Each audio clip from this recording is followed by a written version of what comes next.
Hey, everybody. Welcome back to the Ball and Crane podcast. We've got another great guest on the show today, Jordyn Merritt. If you're a Florida Gators fan, you likely recognize her name as she started her collegiate career playing for the Florida Gators.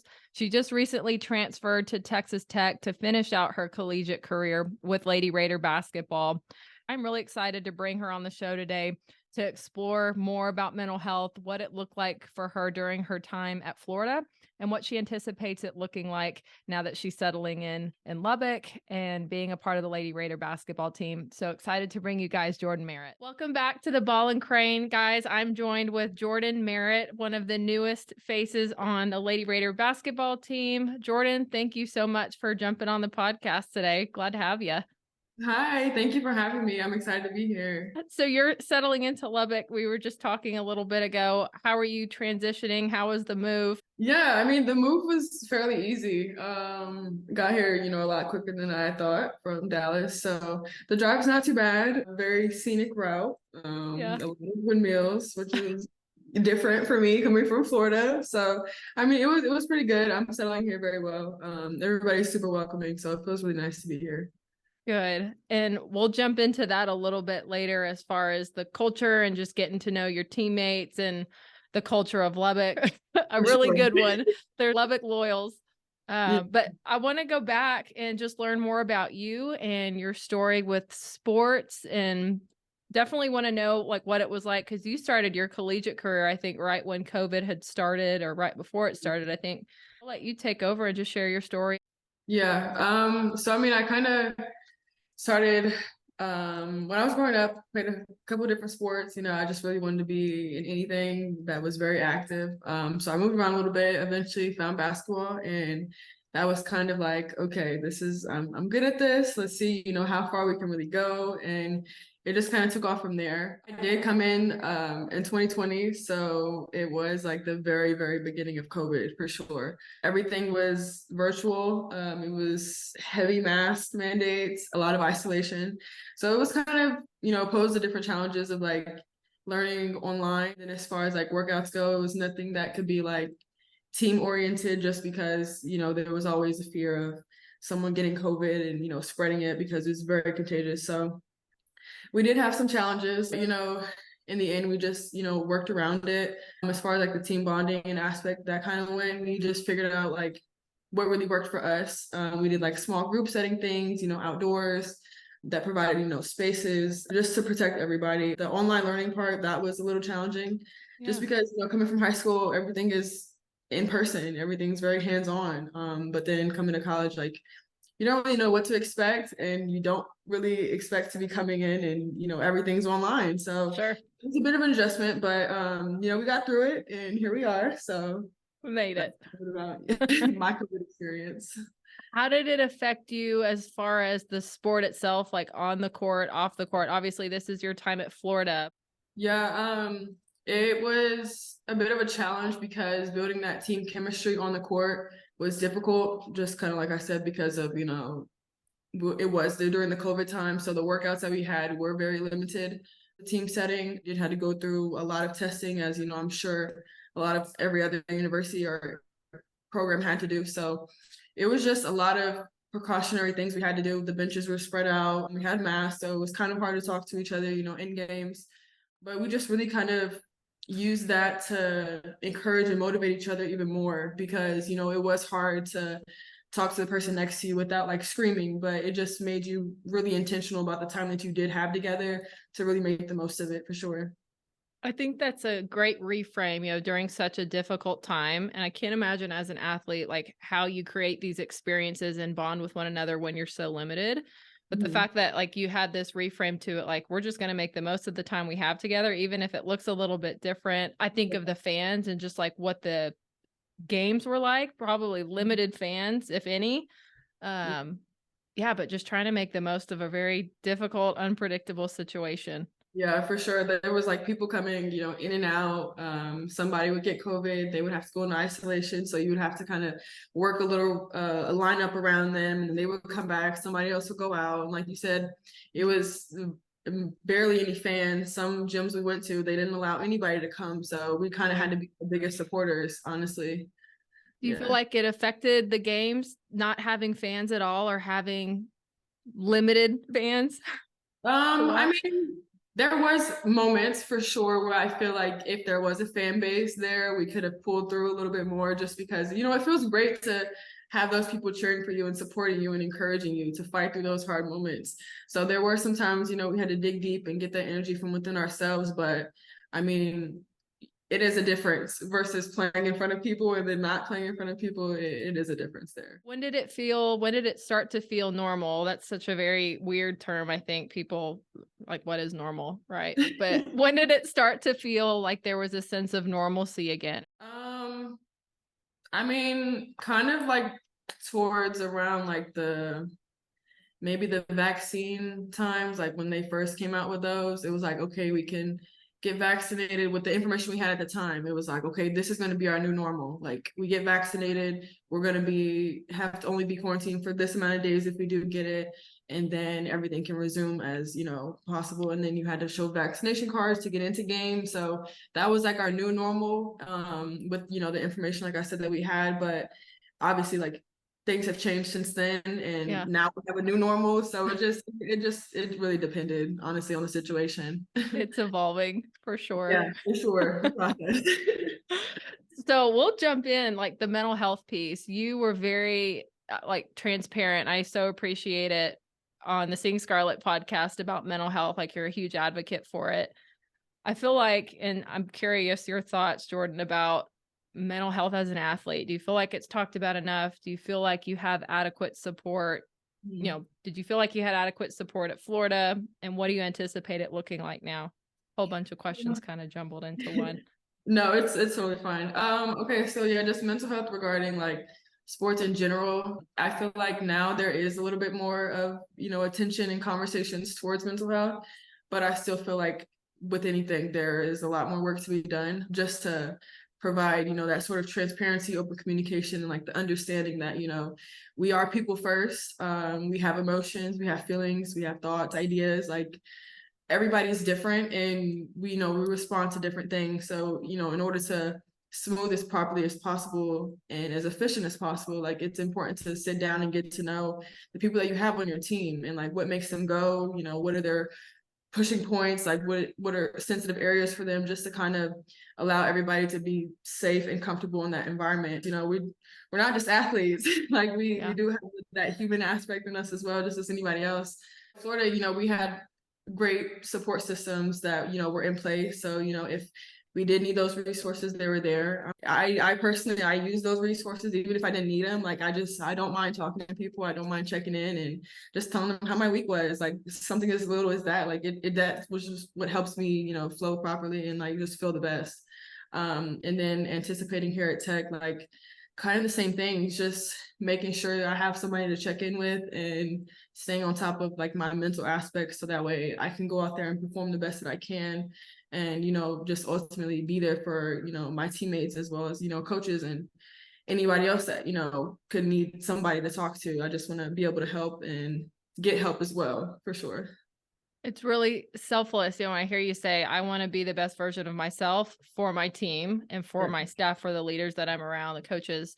So I really appreciate that. Was it hard to be open and accepting to mental health resources that were around you? Because sometimes I feel like there's a little bit of resistance reaching out.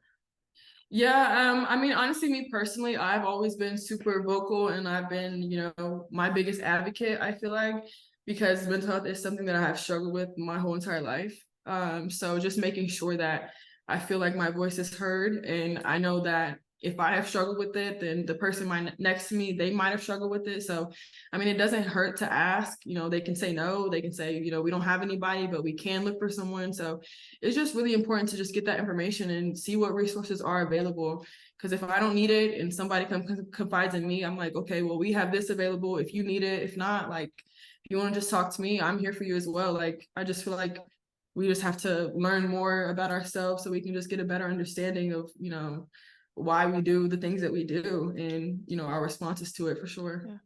What a great role model. I think those around us tend to model like what we do, and you being your biggest advocate is huge. And having this like this fearlessness of I'm going to reach out for help. It's available. That's what it's here for. Yes. And you spoke to it a little bit earlier. It reminded me, I saw Brianne Scott on the Singing Scarlet podcast, and something that stuck with me. And I'm curious if you felt this yet. I would assume yes. But she said that when she was being recruited to Tech, Coach Gerlich was very intentional about saying, I want to develop you as a human, not necessarily as an athlete, because you're an athlete. You're a damn good athlete and you know how to play basketball. So I know that you're already competent there, but I want to help develop you as a human. And that really stuck with me. And I don't know if coaches everywhere have that mentality, but I'm curious if you felt that and if that was a vital part of your decision to transfer to Tech. Yes, I definitely have felt that. So I 100% agree with everything that Brianna said. Like, coach has told me that to me personally as well. Like, it's more than basketball here. And, you know, if we weren't athletes, we weren't good at it, like we wouldn't be here. So why not? Let's work on, you know, what's inside, what motivates us, what, you know, gets us going, what our passions are. Coach loves the words passion. So we're working really hard on, you know, understanding each other and ourselves and just diving deeper into that, because I feel like once you address what's deep inside, like it just helps project everything, you know, going forward. And you want to work even harder for that person, because you know at the end of the day, like they care about you more than what you can do for them. And I feel like that's really important. Yeah.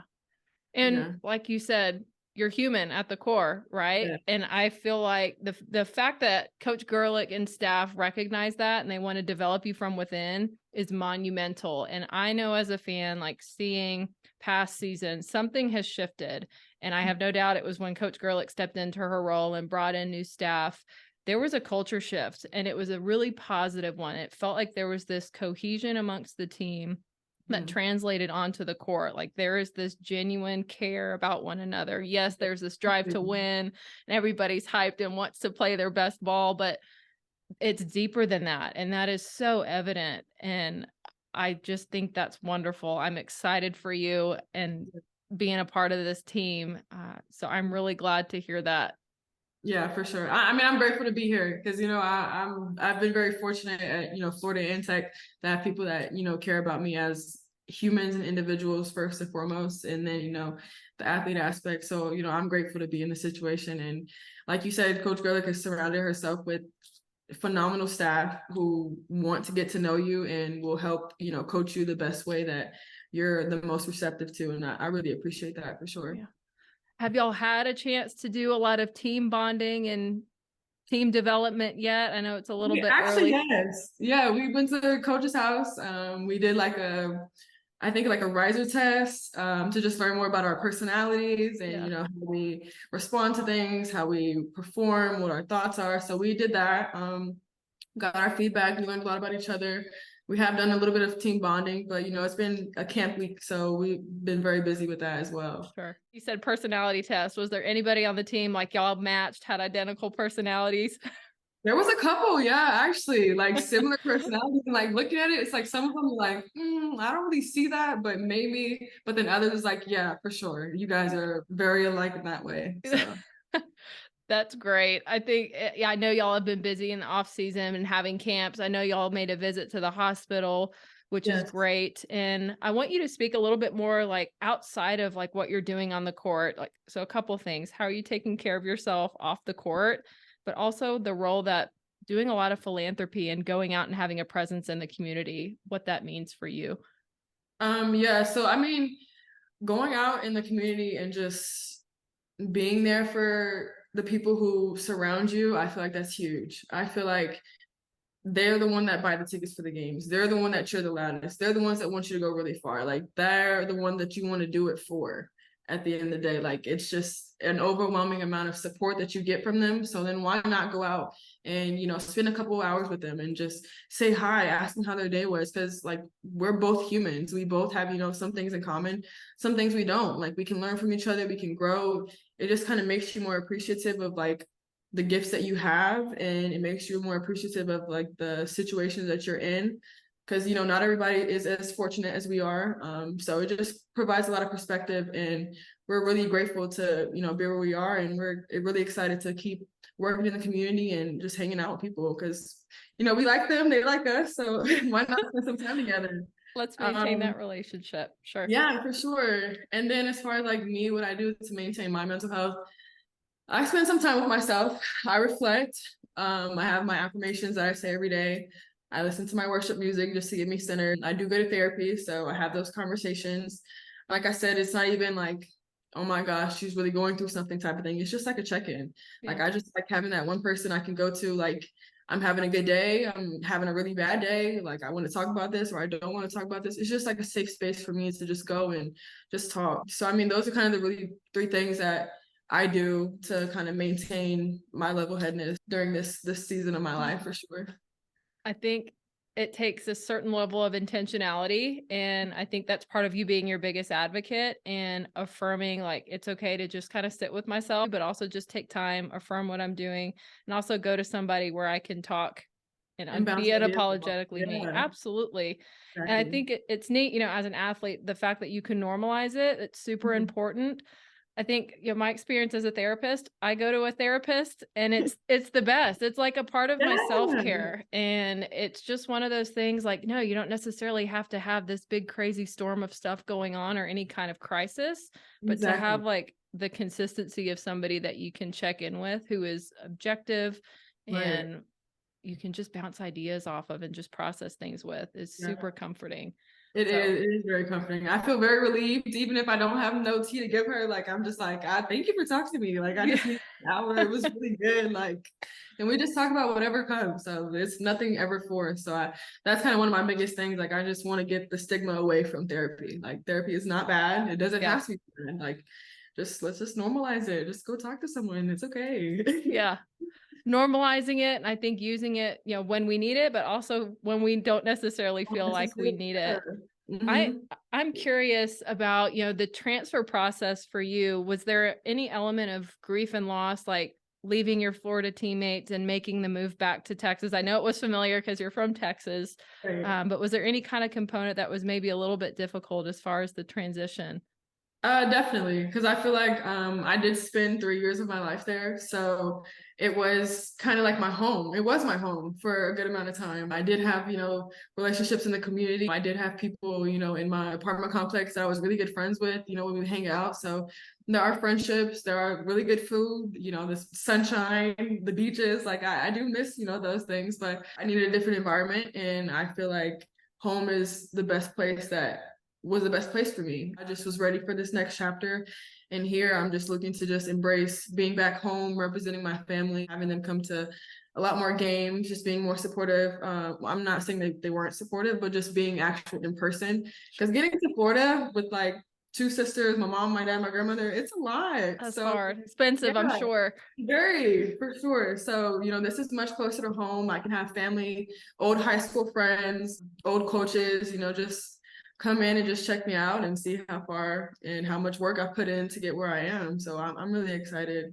I'm excited for you. I can see you beaming when you talk about it. And I imagine that when you've got more supporters, like, you know, that you've got family, close friends watching you when you're playing a game, like it just hypes you up and there's that much more energy and excitement. It's huge. It is huge for me. Yeah. Did you at all, Jordyn, like during the transfer process or maybe just like in general, feel like social media had any kind of impact? People have a lot of opinions and things to say, especially I think the NIL has a huge influence on players making decisions to transfer, and fans don't always understand that and like it. And so I'm Yeah. curious, like the impact social media had, if at all, during your Mhm. transfer process or just your tenure at Florida. Um, I mean, social media didn't really have that much of an impact on my transfer process. I made public, the information that I wanted to know. And as far as like the thought process, the reasoning behind it, like that was more of like private, personal conversations that I did have. And I feel like that just kind of goes with everybody. Like on social media, they show you what they want to show you. And Yeah. I feel like it's really hard because it's a lot of comparisons.